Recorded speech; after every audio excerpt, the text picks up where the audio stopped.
बिस्मिल्लाहिर्रहमानिर्रहीम। आज हम पढ़ेंगे फार्मास्यूटिक्स फर्स्ट के अंदर चैप्टर नंबर 10। बुक के अकॉर्डिंग चैप्टर नंबर 10 है, मगर जो हमारे पास सिलेबस है उसके अकॉर्डिंग ये चैप्टर नंबर 5 है। सिलेबस के अंदर चैप्टर नंबर 5 है और बुक के अकॉर्डिंग चैप्टर नंबर 10 है। Introduction and application of various process in pharmacy. मतलब फार्मेसी के अंदर हम जो प्रोसेस हैं जैसे कि एब्जॉर्प्शन है, एलोट्राइजेशन है, ये जितने भी प्रोसेस हैं उन सब प्रोसेस के बारे में हम देखेंगे कि फार्मेसी में उनका क्या रोल है, किस तरह से वो काम आते हैं, ठीक है, उनके एप्लीकेशंस क्या हैं। तो सबसे पहले हम देखेंगे एब्जॉर्प्शन। एब्जॉर्प्शन होती क्या है, सबसे पहले हम देखेंगे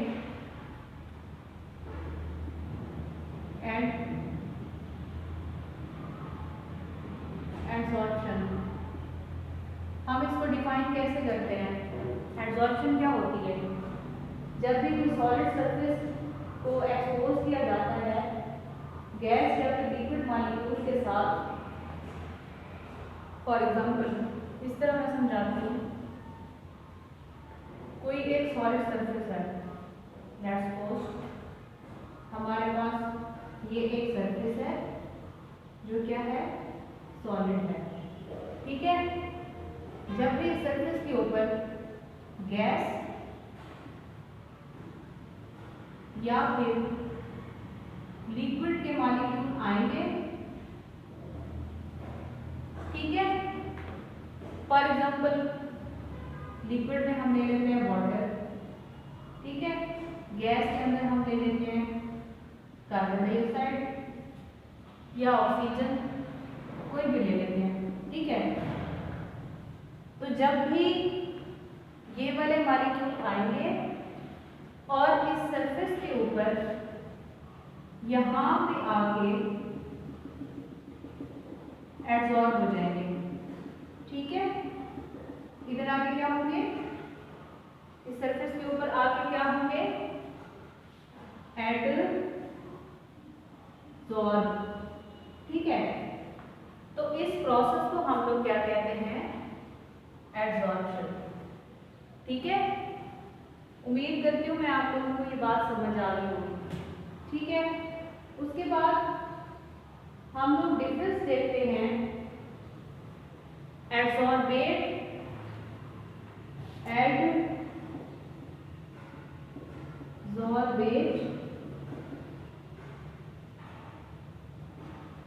एब्जॉर्बेट क्या होता है? जो मॉलिक्यूल आगे any molecule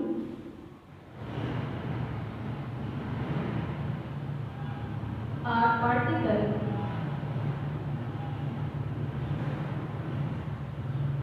that adsorb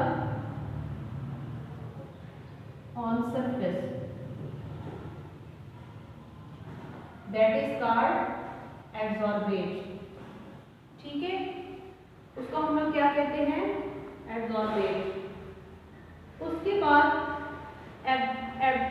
absorbent क्या होता है, what is absorbent?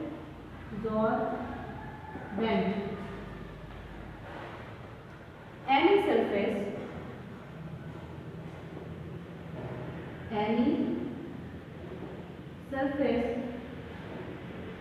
at which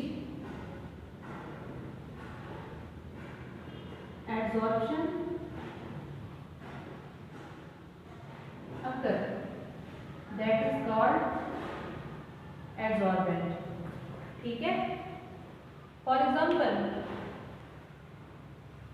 यहाँ पे हमने पढ़ा है कि कोई भी मॉलिक्यूल, चाहे वो गैस है या चाहे वो लिक्विड है, वो आ रहा है, वो इस सरफेस के ऊपर आके अटैच हो रहा है, ठीक है। तो उसको हम लोग क्या कहेंगे, एब्जॉर्बेट। और जिस सरफेस के ऊपर ये देखो, ये यहाँ पे मैंने बताई थी कि ये हमारे पास क्या है, ये सरफेस है ना। अब सरफेस के ऊपर जब एब्जॉर्प्शन होगी तो उसको हम लोग क्या कहेंगे, एब्जॉर्बेंट। ठीक है, आप लोगों को समझ आ रही है मेरी बात, शाबाश। उसके बाद हम देखते हैं एब्जॉर्प्शन की टाइप्स। एक हमारे पास होती है, क्या देखते हैं हम, एब्जॉर्प्शन की, ये हमने डेफिनेशन देखी, और एब्जॉर्बेंट और एब्जॉर्बेट का डिफरेंस देख लिया। अब हम देखते हैं टाइप्स कितनी है एब्जॉर्प्शन की। हमारे पास दो टाइप्स हैं, फिजिकल और केमिकल। कितने टाइप्स हैं,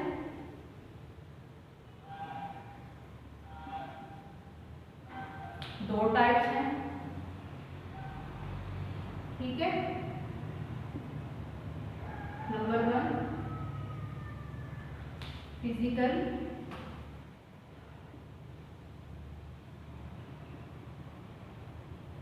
और केमिकल।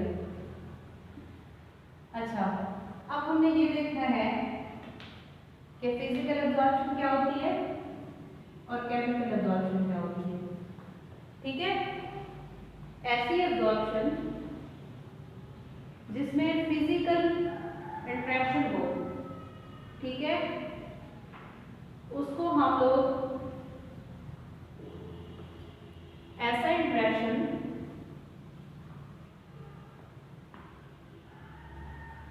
जिसमें क्या हो, physical interaction, physical interaction among gas or liquid, that is called physical absorption. For example, अब हम इसको एग्जाम्पल से कैसे समझाएंगे। For example,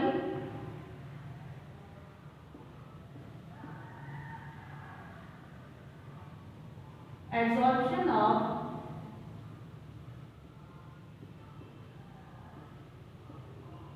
food from GIT। ठीक है, मतलब जो हमारी खुराक की जो एब्जॉर्प्शन हो रही है बॉडी के अंदर, वो कहाँ से होती है, GIT से होती है। GIT मतलब गैस्ट्रो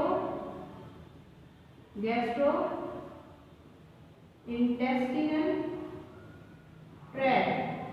ठीक है, अच्छा, उसके बाद है केमिकल एब्जॉर्प्शन। ऐसी एब्जॉर्प्शन जिसके अंदर केमिकल इंटरेक्शन होता है, chemical interaction involve among gas और लिक्विड। ठीक है बच्चों, मैंने यहाँ पे गैस और लिक्विड क्यों कहा है, इसलिए कहा है क्योंकि मैंने आपको बताया था शुरू में कि जब भी कोई भी सरफेस होगी उसके ऊपर या तो गैस का मॉलिक्यूल आएगा या फिर लिक्विड का मॉलिक्यूल आएगा। ठीक है, गैस में आ गया ऑक्सीजन फॉर एग्जाम्पल वाटर। शुरू में मैंने आपको एग्जाम्पल दी थी, इसलिए मैंने कहा है कि केमिकल इंटरेक्शन होगा गैस का या फिर लिक्विड का। फॉर एग्जाम्पल, कोई भी हमारे पास सरफेस है, आयरन की सरफेस ले लें, ये सरफेस है आयरन की, इसके ऊपर ऑक्सीजन आके अटैच होगी इस सरफेस के ऊपर, अपना बॉन्ड बनाएगी, तो इसको हम लोग क्या कहते हैं, केमिकल एब्जॉर्प्शन। ठीक है, उसके बाद हम देखते हैं फैक्टर कौन कौन से हैं। फैक्टर कौन कौन से हैं जो एब्जॉर्प्शन में इन्वॉल्व होते हैं। ठीक है, कौन कौन से फैक्टर हैं जो एब्जॉर्प्शन के प्रोसेस में इन्वॉल्व होते हैं। सरफेस एरिया, 3 फैक्टर हैं, सरफेस एरिया, नेचर,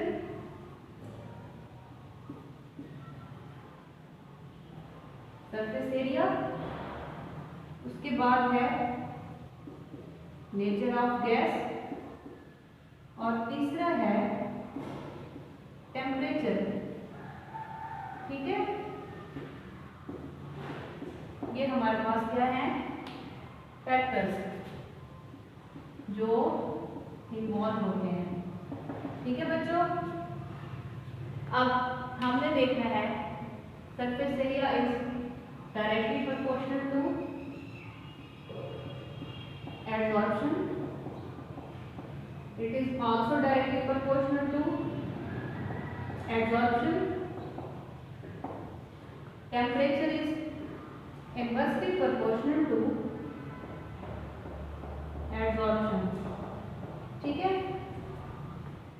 यहाँ पे मैंने कल लेक्चर में ये बात बोली थी, डायरेक्टली प्रोपोर्शनल का मतलब है अगर सरफेस एरिया हमारे पास बढ़ेगा तो एब्जॉर्प्शन बढ़ेगी। ठीक है, अगर गैस की नेचर जो भी है, एसिडिक है, बेसिक है या जो भी है, अगर वो नेचर उसकी बढ़ेगी तो एब्जॉर्प्शन बढ़ेगी। ठीक है, डायरेक्टली प्रोपोर्शनल मीन अगर एक चीज़ बढ़ रही है तो दूसरी ऑटोमेटिकली बढ़ेगी। उसके बाद है टेम्परेचर की बात। टेम्परेचर जो है यहाँ पे ये इनवर्सली प्रोपोर्शनल है। इसका मतलब है कि अगर एब्जॉर्प्शन कम होगी तो टेम्परेचर बढ़ेगा, अगर टेम्परेचर कम होगा तो एब्जॉर्प्शन बढ़ेगी। ठीक है, उसके बाद इसकी कुछ एप्लीकेशंस हैं। इसकी एप्लीकेशंस की अगर हम बात करें, कहाँ पे एब्जॉर्प्शन के प्रोसेस को यूज किया जाता है। ठीक है, इसको हम लोग यूज करते हैं एप्लीकेशंस।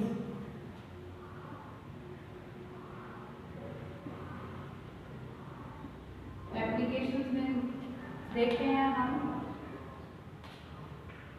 सबसे पहले है स्किन एंड जीआईटी, उसके बाद है एंटीडोट। ठीक है, उसके बाद है skin and GIT, antidote, excess acid from the stomach, excess acid from stomach. ठीक है, वैसे तो बहुत सारी एप्लीकेशन है इसकी। Discolouration,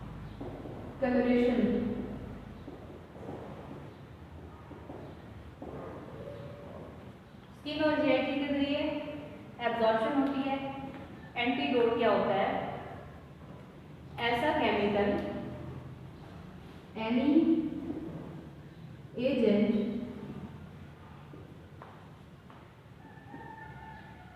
that is used to remove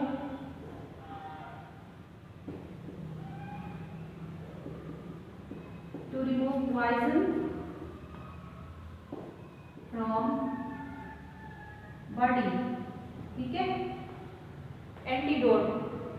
अब एंटीडोट क्या होता है, जब भी हमें कोई ड्रग पेशेंट लेता है, उसने गलती से ले लिया, फॉर एग्जांपल उसने ले लिया पैनाडोल, क्या लिया उसने, पैनाडोल। ठीक है, अब वो पैनाडोल उसने खा ली, उसने खानी थी 8 टैबलेट, उसने खा ली थी 3। ठीक है, एक ही टाइम में, सुबह उसने 3 खा ली, दोपहर को उसने फिर 3 खा ली, ठीक है, शाम को उसने फिर 3 खा ली। इस तरह करते करते ये बन गई टोटल 9 टैबलेट। ठीक है, अब उस बंदे को या उस पेशेंट को क्या हो गया, टॉक्सिसिटी हो गई। क्या हो गई, टॉक्सिसिटी, ठीक है, डोज टॉक्सिसिटी हो गई। तो उसकी टॉक्सिसिटी को रिमूव कैसे किया जाएगा, तो उस पेशेंट को उठा के कहाँ पे ले जाया जाएगा, हॉस्पिटल में, ठीक है। हॉस्पिटल में ले जाएंगे, वहां पे आएंगे डॉक्टर्स, ठीक है। डॉक्टर्स आएंगे, वो उस पेशेंट की हिस्ट्री लेंगे, पूछेंगे कि भाई इसे क्या हुआ है, ठीक है। हिस्ट्री लेने के बाद हमें पता चलेगा कि इसने पैराडाल खाई है, ज़्यादा टैबलेट्स खा लिया पैराडाल की एक ही टाइम में, ठीक है। तो अब उस बंदे को क्या हो गई, डोज टॉक्सिसिटी हो गई, मतलब उसकी बॉडी के अंदर जहर फैल गया, ये समझो, ठीक है। तो उस जहर को ख़त्म करने के लिए जो हम एजेंट यूज़ करते हैं उसको कहते हैं एंटीडोट, ठीक है। Anti mean against, anti mean against, dote mean poison, dote mean poison, ठीक है। मतलब ऐसा एजेंट जो हम यूज करते हैं पॉइजन को रिमूव करने के लिए बॉडी से, उसे हम लोग क्या कहते हैं, एंटीडोट, ठीक है बच्चों, समझ आ गई बात, शाबाश। उसके बाद हम देखते हैं इसी के अंदर दूसरा हमारा टॉपिक है कैल्सिनेशन। कैल्सिनेशन क्या होता है,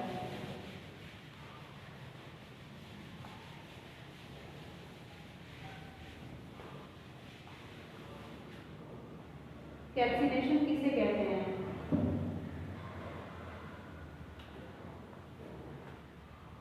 व्हाट इज कैल्सिनेशन,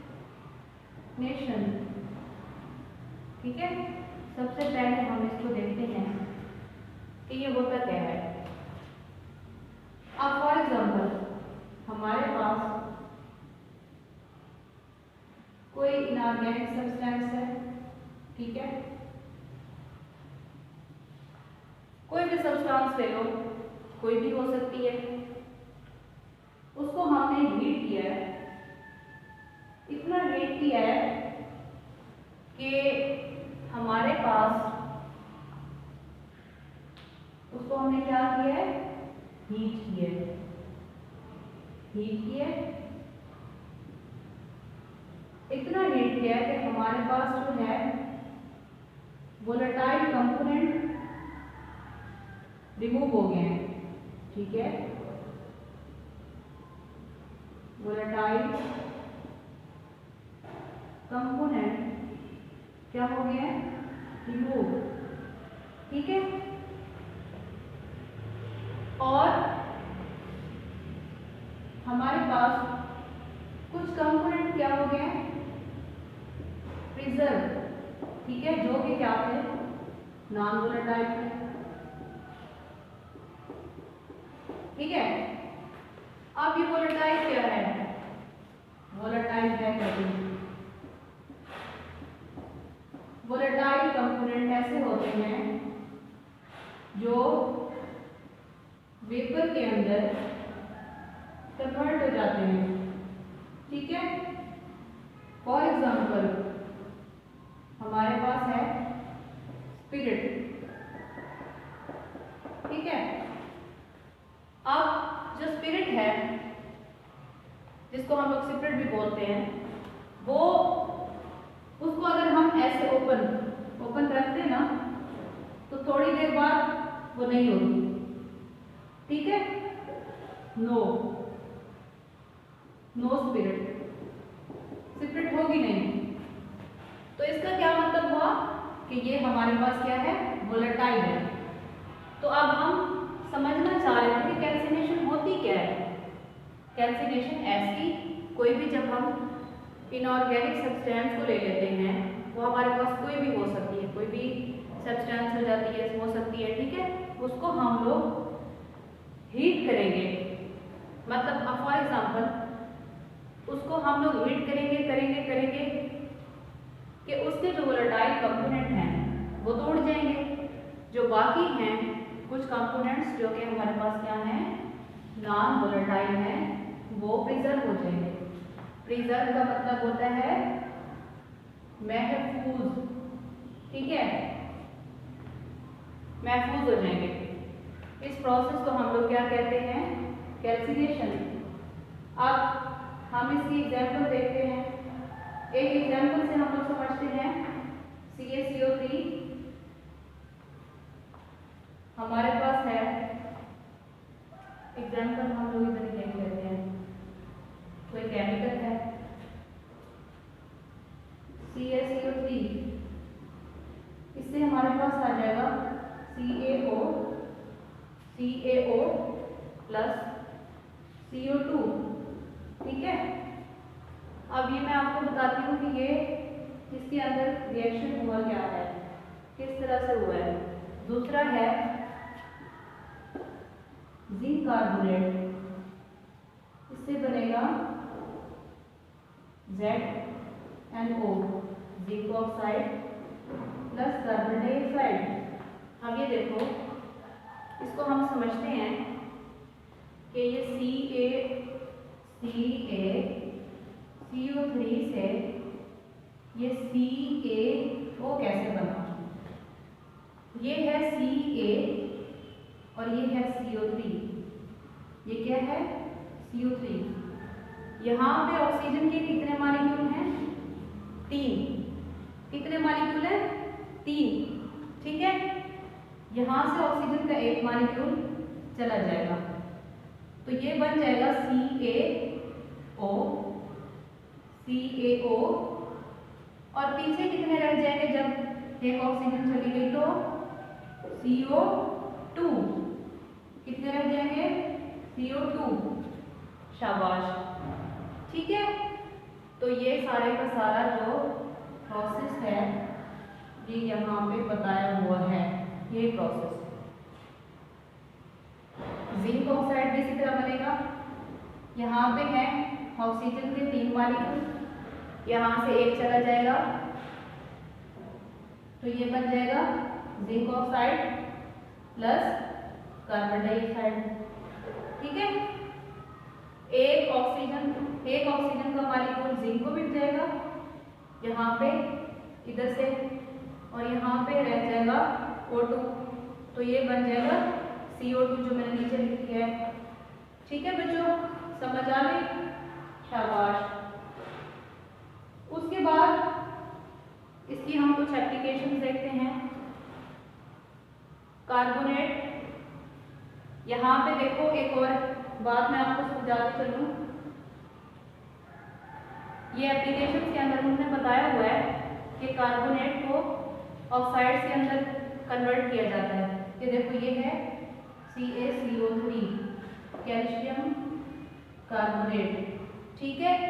तो कैल्शियम कार्बोनेट को यहाँ पे क्या किया गया, यहाँ पे ऑक्साइड के अंदर CaO क्या है, कैल्शियम ऑक्साइड, CaO को हम क्या कहते हैं, कैल्शियम ऑक्साइड, ठीक है बच्चों। तो इसकी एप्लीकेशंस में क्या हुआ, ये मैंने सबसे पहले बात आपको बताई थी कि इनऑर्गेनिक सब्सटेंस को सेपरेट करने के लिए, ठीक है। इसकी एप्लीकेशंस की अगर हम बात करें, क्योंकि इसकी डेफिनेशन में था कि हम इनऑर्गेनिक सब्सटेंस को इतना हीट करेंगे कि उससे वोलेटाइल कंपोनेंट जो है वो एवोपरेट हो जाएंगे और जो हमारे पास नॉन वोलेटाइल कंपोनेंट हैं या अदर कंपोनेंट हैं वो हमारे पास क्या हो जाएंगे, प्रिजर्व हो जाएंगे, ठीक है। समझ आ गई, शाबाश। अब एप्लीकेशन में सबसे पहले सेपरेशन ऑफ इनऑर्गेनिक सब्सटेंस, ठीक है, ये वाला पॉइंट डेफिनेशन वाला। उसके बाद सेकंड नंबर पे है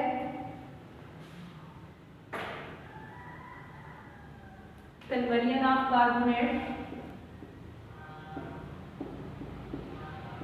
कन्वर्जन ऑफ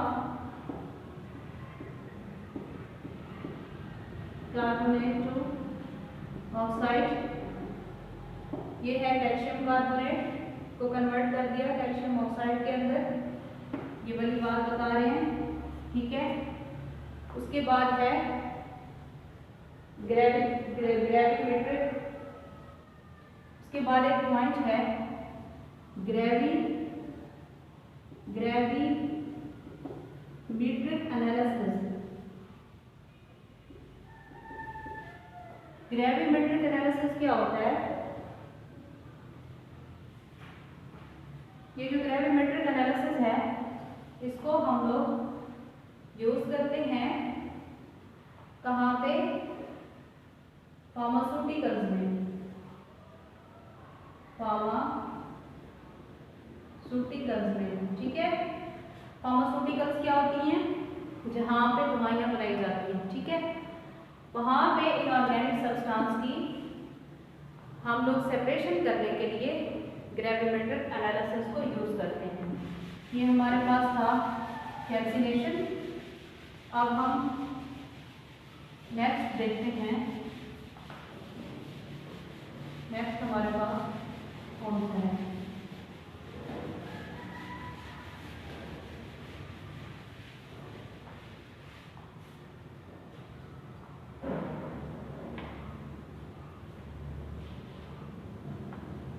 उसके बाद हम देखते हैं ये सेंट्रीफ्यूगेशन क्या होती है। सेंट्रीफ्यूगेशन जो है थर्ड है हमारे पास, व्हाट इज सेंट्रीफ्यूगेशन? सेंट्रीफ्यूगेशन क्या है? ये ऐसा प्रोसेस होता है जिसमें हम लोग हैवियर पोर्शन को सेपरेट करते हैं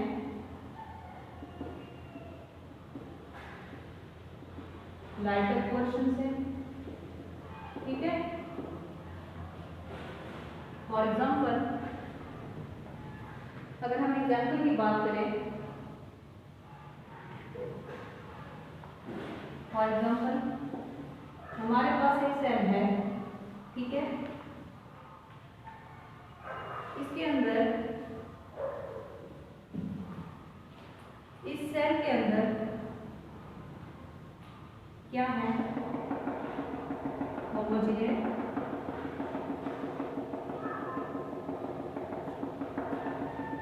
इस सेल के अंदर क्या है? सेल होमोजेनियस, सेल होमोजेनियस, ठीक है।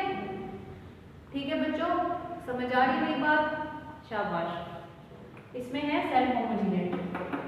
अब हम देखते हैं इस सेल, ये सेल क्या है?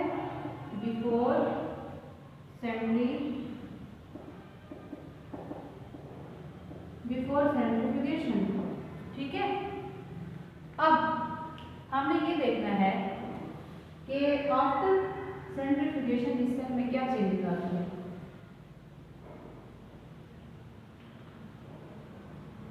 आफ्टर सेंट्रीफ्यूगेशन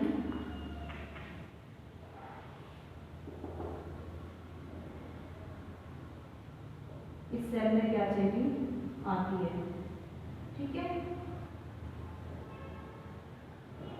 तो हमने ये देखना है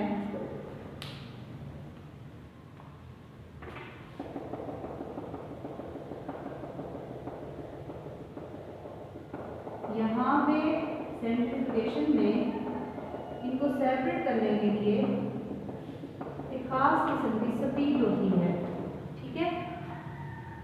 हमने क्या किया? इनको सेपरेट कर दिया, सेपरेट हो गए। अब मैंने ऊपर बोला है कि हैवियर पोर्शन को हम लोग सेपरेट करते हैं लाइटर पोर्शन से, ठीक है। समझ आ रही है आप लोगों को मेरी बात? हम कैसे सेपरेट करते हैं? इसकी एक खास किस्म की जो है स्पीड होती है जिसको हम लोग उसको कहते हैं आरपीएम। आरपीएम आरपीएम क्या है? रेवोल्यूशन पर मिनट। आरपीएम भी रेवोल्यूशन पर मिनट। मतलब हमने सेल के हमारे पास होमोजीनियस थे, उसको हमने इतना रोटेट करवाया, इतना ज़्यादा हमने उसको रोटेट करवाया, ठीक है, कि उसके जो कंपोनेंट थे वो क्या हो गए? वो सेपरेट हो गए। कौन सी लेयर्स के अंदर? 2 लेयर्स के अंदर। एक हमारे पास क्वेश्चन है, ये है लाइटर क्वेश्चन, सॉरी ये नहीं है, ये है लाइटर क्वेश्चन, ठीक है, और ये हमारे पास कौन सा क्वेश्चन है? हैवियर क्वेश्चन, ठीक है। कौन सा क्वेश्चन है? Heavier question. तो अब आप लोगों को पॉइंट क्लियर हुआ होगा कि सेंट्रीफ्यूगेशन एक ऐसा प्रोसेस होता है जिसमें हम हैवियर क्वेश्चन को लाइटर क्वेश्चन से क्या करते हैं? सेपरेट करते हैं एक खास किस्म की स्पीड के अंदर, जिसको हम लोग कहते हैं आरपीएम, रेवोल्यूशन पर मिनट, ठीक है। उसके बाद हम देखते हैं माइक्रो सेंट्रीफ्यूगेशन क्या होती है, हाई स्पीड सेंट्रीफ्यूगेशन क्या होती है, अल्ट्रा सेंट्रीफ्यूगेशन क्या होती है। सेंट्रीफ्यूगेशन के अंदर है micro, high speed and ultra.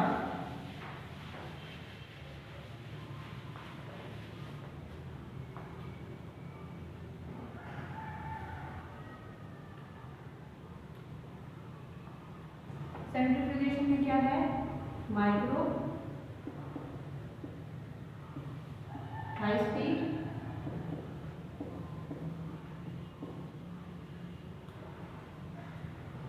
And ultra, ठीक है। माइक्रो के अंदर हम लोग जो स्मॉल मॉलिक्यूल होते हैं उनको हम लोग सेपरेट करते हैं, ठीक है, जिनका साइज होता है 0.5 से 2.0 और स्पीड हमारे पास होती है 12,000 से 13,000 आरपीएम, ठीक है। समझ आ गई मेरी बात?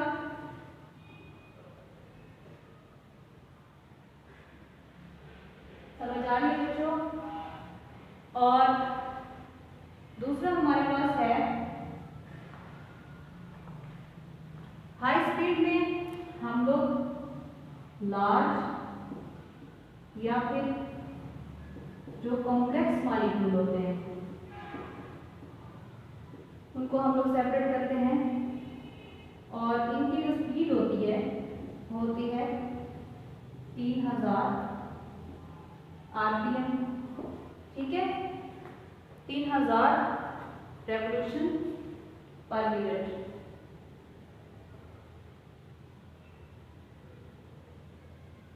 उसके बाद जो अल्ट्रा होती है, अल्ट्रा में क्या होता है? अल्ट्रा के अंदर जो मच मोर स्मॉलर मॉलिक्यूल होते हैं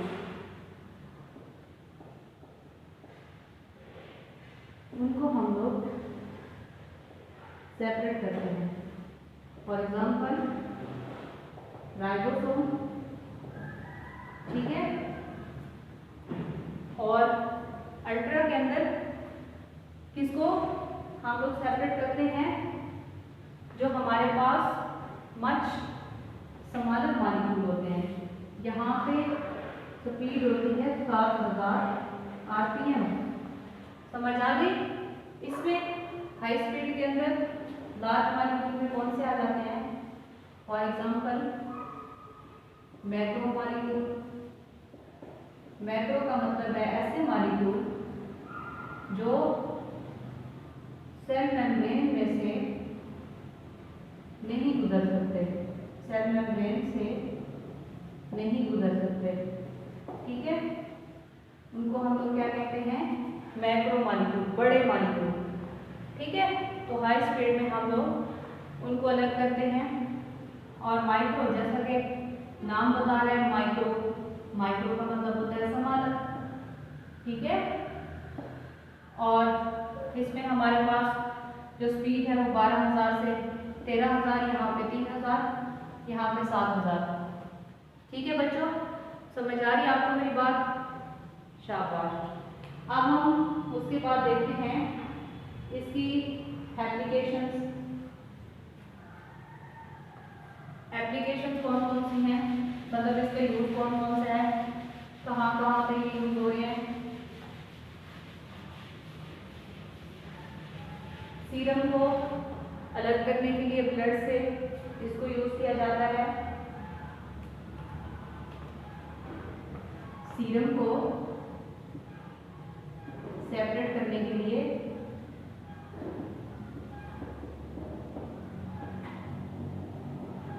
इसको यूज करते हैं। उसके बाद यूरिन के कंपोनेंट को अलग करने के लिए। ठीक है, समझ आ रही है मेरी बात? ये हम पढ़ के आ रहे हैं एप्लीकेशंस।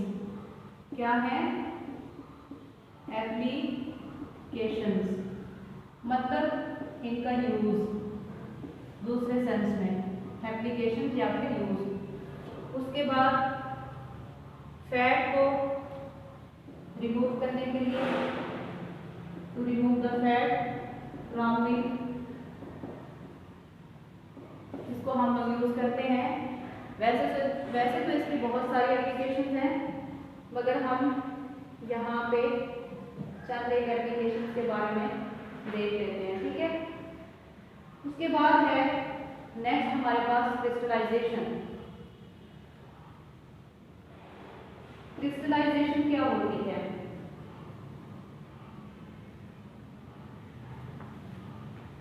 नेक्स्ट हमारे पास है क्रिस्टलाइजेशन, मतलब क्रिस्टल्स कैसे बनती हैं।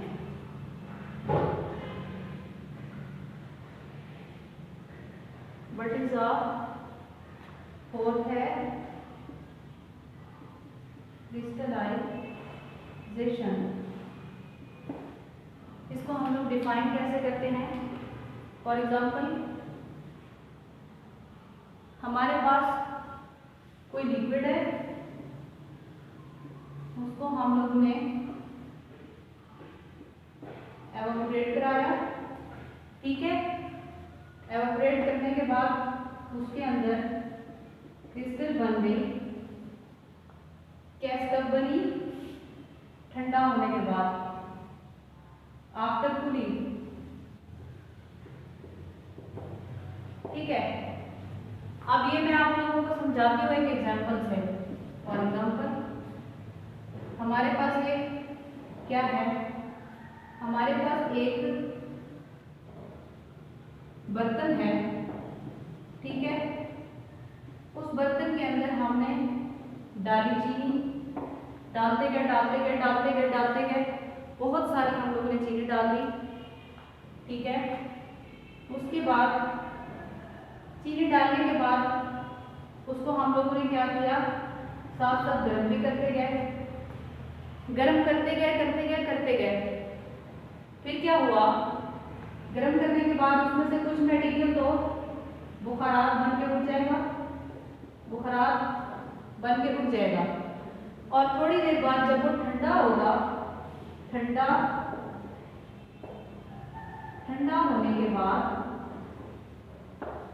होने के बाद क्या होंगे, उसमें क्रिस्टल बन जाएंगे। ठीक है, तो ये हमारे पास क्या है, क्रिस्टलाइजेशन का प्रोसेस है। आप लोगों को समझ आ रही है मेरी बात? कि कोई भी लिक्विड था, उसको हम लोगों ने एवापोरेट कराया। एवापोरेशन जारी बात है, एवापोरेशन उसकी हो गई। एवापोरेशन होने के बाद जैसे ही वो ठंडा होगा तो उसके अंदर क्रिस्टल फॉर्मेशन हो जाएगी, आप लोगों को क्रिस्टल्स नजर आने लगेंगी। इस प्रोसेस को हम लोग क्या कहते हैं, क्रिस्टलाइजेशन। उसके बाद कुछ इसकी जो है कुछ स्टेप्स हैं क्रिस्टलाइजेशन के। कौन कौन से स्टेप्स हैं, सुपर सैचुरेटेड क्रिस्टल्स बनेगी, 3-4 स्टेप हैं जिनमें हमारे पास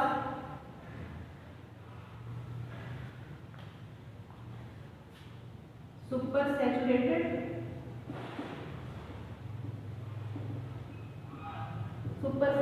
क्रिस्टल्स बन जाएंगी, ठीक है। उसके बाद क्रिस्टल की न्यूक्लियाई, क्रिस्टल न्यूक्लियाई फॉर्मेशन, ठीक है। उसके बाद होगी क्रिस्टल ग्रोथ,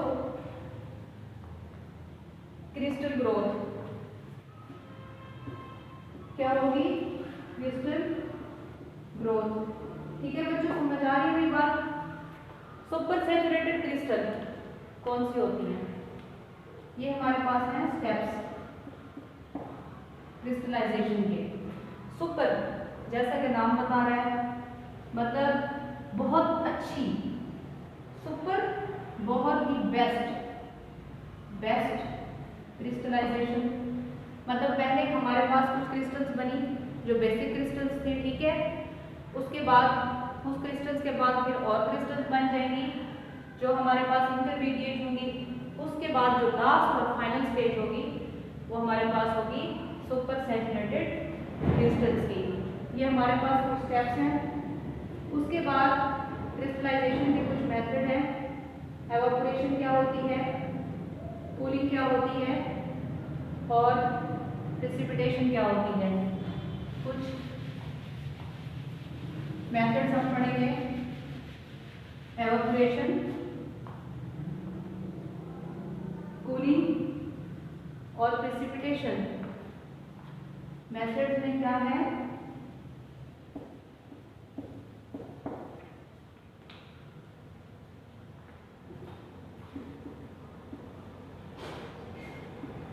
evaporation,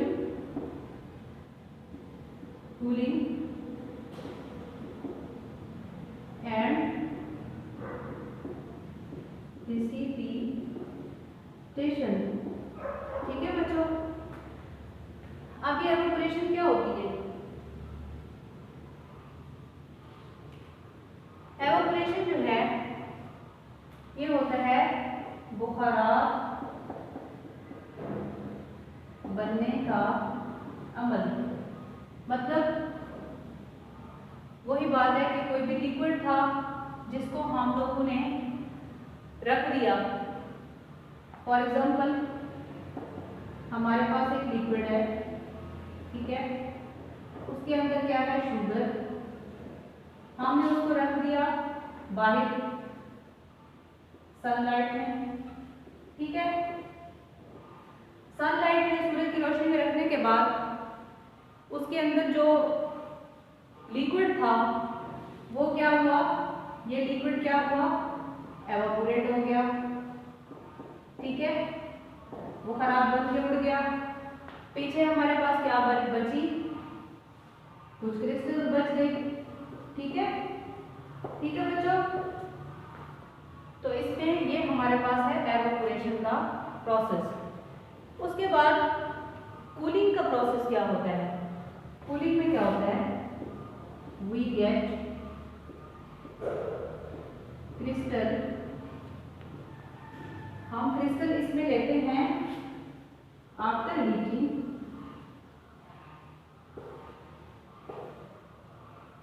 हीटिंग के बाद, ठीक है।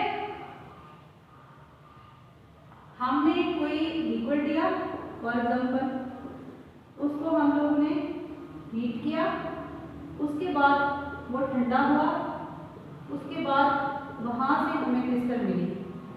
समझ आ रही है आप लोगों को मेरी बात।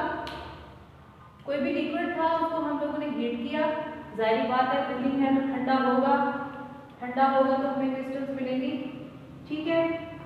उसके बाद हमने क्या ली, क्रिस्टल्स हासिल की। अच्छा, उसके बाद हमारे पास है प्रिसिपिटेशन। इसका मतलब होता है रसूख बनाना। क्या मतलब है, रसूख बनाना। अब इसमें क्या होता है, इसमें ये होता है कि दो केमिकल हैं, फॉर एग्जाम्पल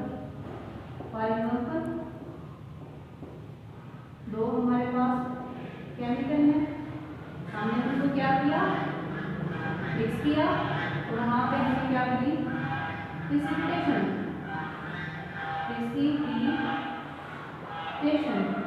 ठीक है, ये हमारे पास है प्रिसिपिटेशन। मतलब हमारे पास दो केमिकल हैं, उनको हम लोगों ने आपस में मिक्स किया, उनके जितने भी इंग्रेडिएंट थे वो आपस में क्या हो गए, मिक्स हो गए। तो इस तरह से हमें क्या मिला, प्रिसिपिटेशन। ठीक है, उसके बाद कौन से फैक्टर्स हैं जो इनको इफेक्ट करते हैं। फैक्टर्स में हमारे पास है temperature, cooling rate, precipitation. Factors में क्या क्या आ जाता है, फैक्टर्स हम देख लेते हैं। टेम्परेचर, ठीक है, उसके बाद है कूलिंग रेट, उसके बाद बाकी भी इसमें कुछ बहुत सारे फैक्टर्स हैं।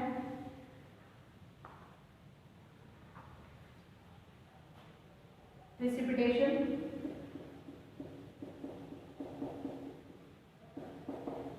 उसके बाद है नेचर ऑफ सॉल्वेंट, उसके बाद है नेचर ऑफ सॉल्यूट। अगर हमारे पास सॉल्वेंट और सॉल्यूट अच्छे होंगे, अच्छी नेचर के होंगे, तो हमारे पास जो क्रिस्टलाइजेशन है वो बहुत अच्छी होगी। ठीक है, उसके बाद इसकी कुछ एप्लीकेशंस हैं। एप्लीकेशंस में क्या है, क्रिस्टलाइजेशन की एप्लीकेशन कौन कौन सी हैं।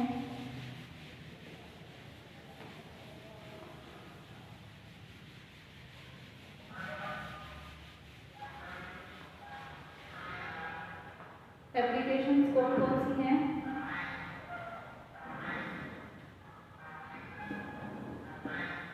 या फिर यूजेस उसमें था कि हम लोग पेनिसिलिन जी जो है इसको हम लोग सॉलिडिफाई करते हैं। ठीक है, उसके बाद हम लोग प्योर ड्रग हासिल करते हैं। ठीक है, क्रिस्टलाइजेशन से। ठीक है, उसके बाद किसी भी ड्रग की स्टेबिलिटी के लिए, स्टेबिलिटी ऑफ ड्रग, इस चीज के लिए ये जो क्रिस्टलाइजेशन है, ये एप्लीकेशन किसकी पढ़ रहे हैं, क्रिस्टलाइजेशन की।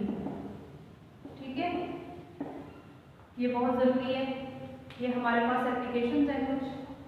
ठीक है, मैं उम्मीद करती हूँ आप लोगों को ये लेक्चर यहाँ तक समझ आया होगा। समझ आ गया? ठीक है, ओके, शाबाश।